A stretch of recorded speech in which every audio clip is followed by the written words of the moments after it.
Spirituality and premonition में आपका स्वागत है। हरे कृष्णा। चैनल से जुड़े सदस्यों का आभार और नए मेहमानों का स्वागत करती हूँ। अगर पहली बार चैनल देख रहे हैं तो मैं आपका शुक्रिया अदा करती हूँ। प्लीज मेरे चैनल को लाइक और सब्सक्राइब कीजिएगा। मुझे पूर्ण विश्वास है मेरी विकास यात्रा में आपका सहयोग हमेशा मेरे साथ बना रहेगा। दोस्तों, कुछ दिनों से लगातार मैं टूर पर थी, इसीलिए वीडियो बनाने के लिए समय और माहौल मिल नहीं पाया। लेकिन इस बीच प्रयागराज महाकुंभ में चर्चित आईआईटी बाबा अभय सिंह की ओर मेरा ध्यान लगातार बना रहा। मैंने बड़े ध्यान से उन्हें देखा और सुना है।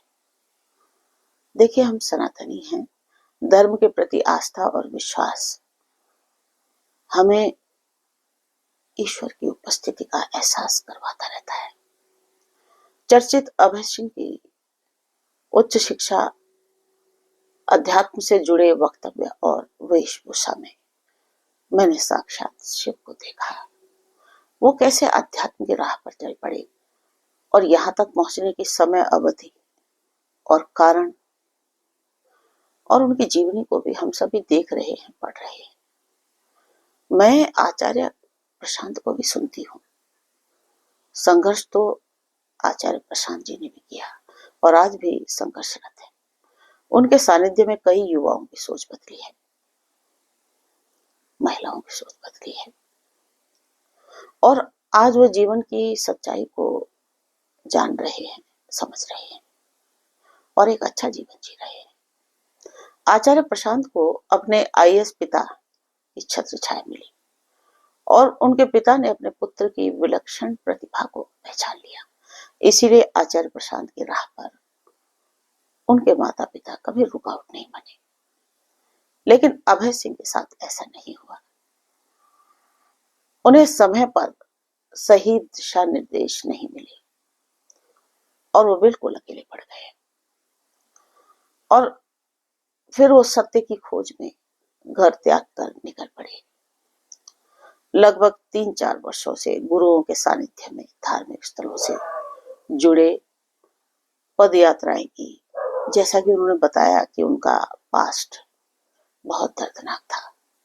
जब वो छोटे थे तो उनके पिता उन पर अत्याचार करते थे और उनकी माँ को उनके सामने ही बांध कर डंडों से पीटते थे, जबकि इनके पिता भी शिक्षित थे।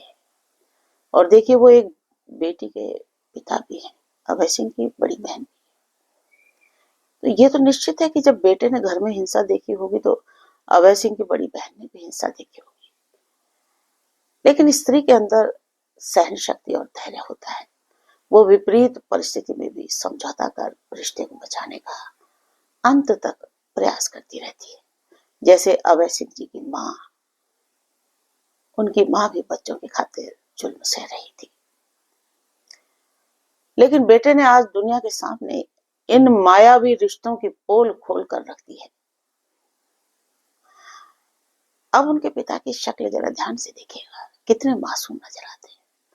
हर दुष्ट व्यक्ति सोचता है कि बुजुर्ग हो गया तो सारे पाप धुल गए।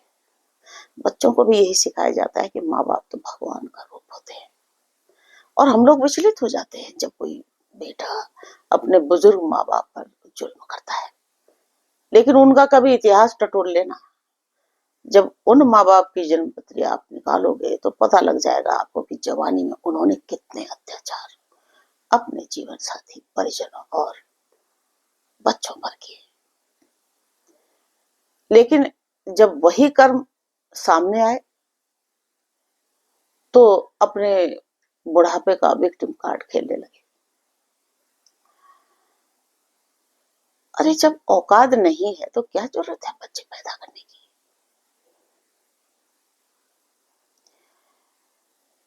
जब किसी बच्चे को बचपन में घरेलू हिंसा का सामना करना पड़ता है तो ये उसकी मानसिक स्थिति, जीवन के प्रति दृष्टिकोण और भविष्य के निर्णयों पर गहरा प्रभाव डालता है।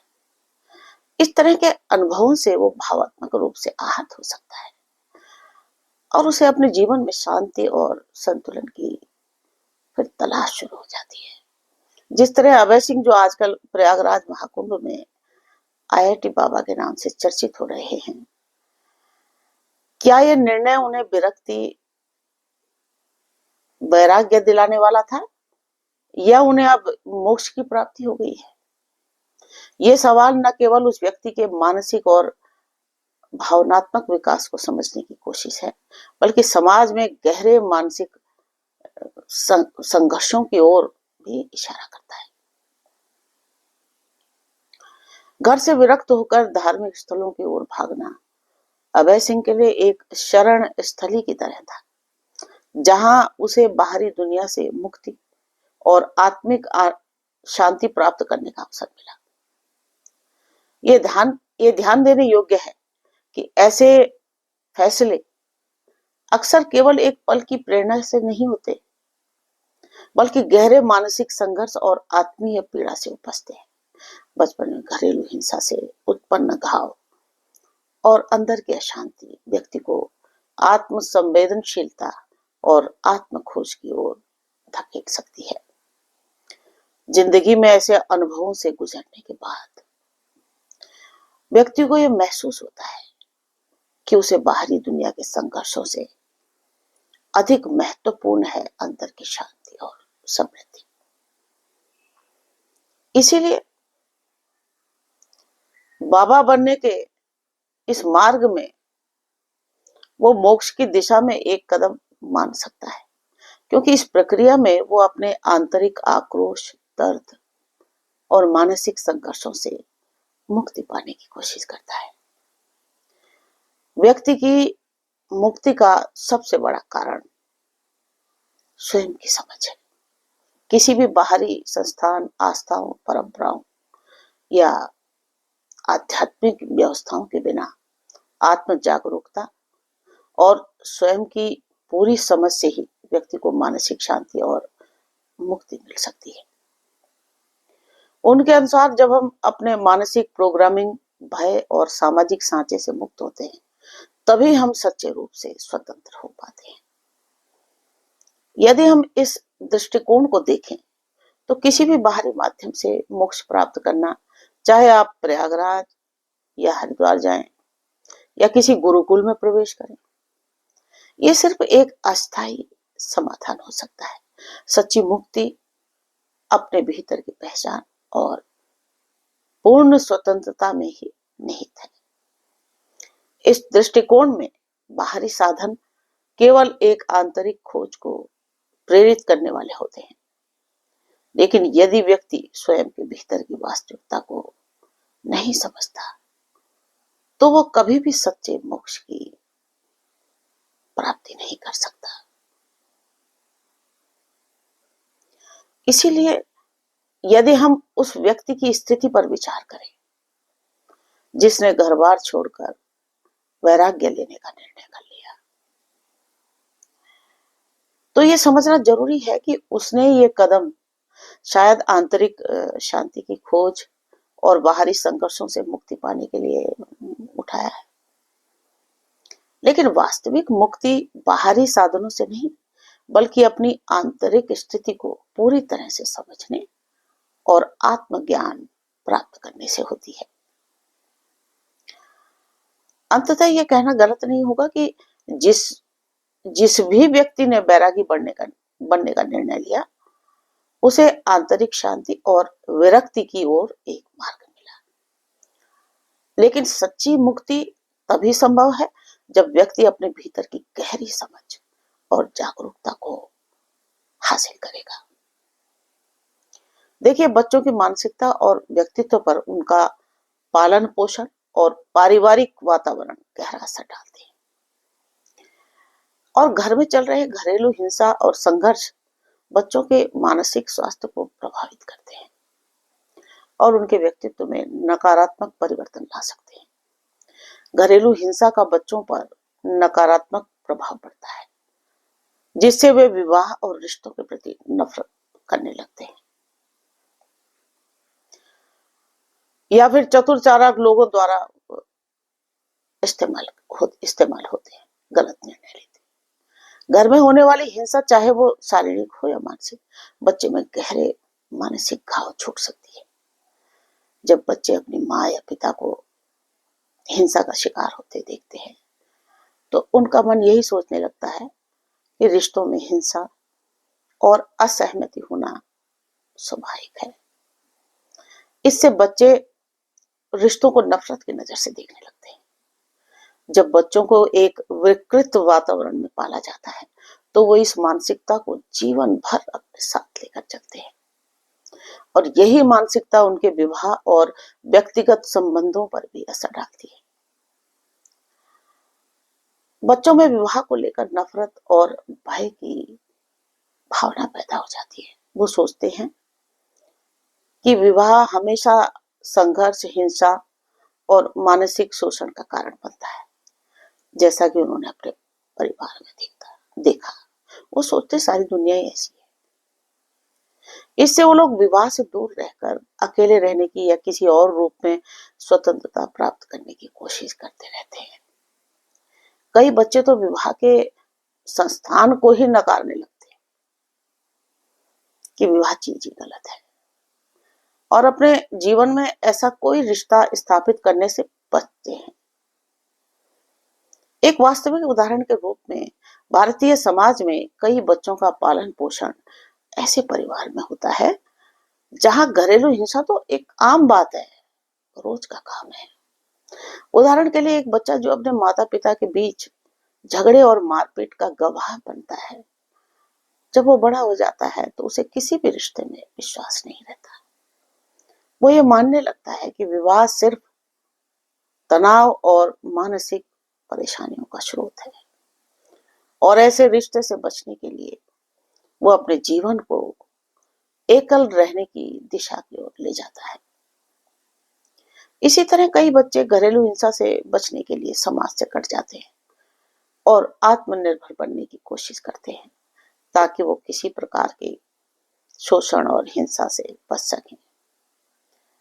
ये आत्मनिर्भरता कई बार अत्यधिक हो जाती है और बच्चे परिवार और रिश्तों से भी दूर रहने की सोचने लगते हैं।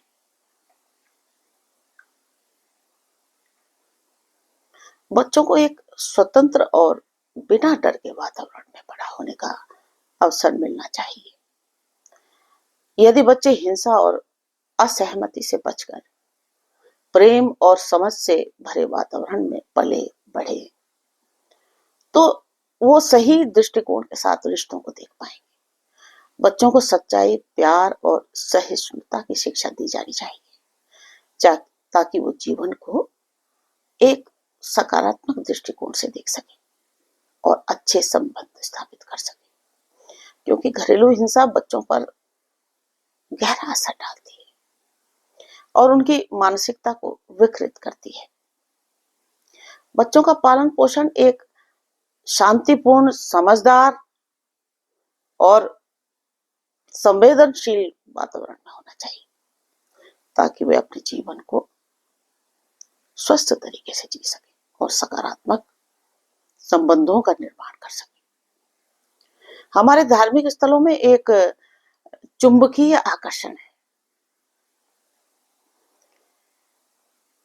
प्रयागराज की भीड़ को देखकर समझा जा सकता है कि भक्ति के रंग में रंगे भक्तों को अगर देखा जाए तो ठंड भी नहीं लगती, इस तरह से डुबकियां मारते हैं। अभय सिंह का भी यही कहना है कि अध्यात्म और विज्ञान जैसे विषय पर महान संतों के साथ शास्त्रार्थ होना चाहिए। अभय सिंह शिव के श्रृंगार में सुसज्जित रहते हैं, खुद को कल की अवतार भी मानते हैं। शिव को वैराग्य से जोड़ा जाता है क्योंकि वो निवृत्ति का शिखर है। वैराग्य मन की स्वतंत्रता है, ये किसी विशेष जीवन शैली से बंधा नहीं है। वैराग्य भौतिक दुनिया से अलग होने की स्थिति है। किसी भी चीज को पकड़ कर रखने की भावना ही हमेशा दुख देती है। अभय सिंह अपने जीवन की, अपने परिवार की एक एक बात सबको बता चुके हैं। बेशक अभय सिंह को 3.5 वर्ष के करीब संघर्ष करना पड़ा, लेकिन गुरुओं के सानिध्य और आशीर्वाद ने उन्हें उनकी इनर पावर से मिलाया आंतरिक शक्ति से। और आज अभय सिंह भारत में ही नहीं बल्कि पूरे विश्व में आकर्षण का केंद्र बन गए हैं। ऐसे महान संतों गुरुओं को मेरा कोटि कोटि नमन। बंदौ गुरु पद पदम परागा, सुरुचि सुबास सरस अनुरागा। जय श्री महाकाल।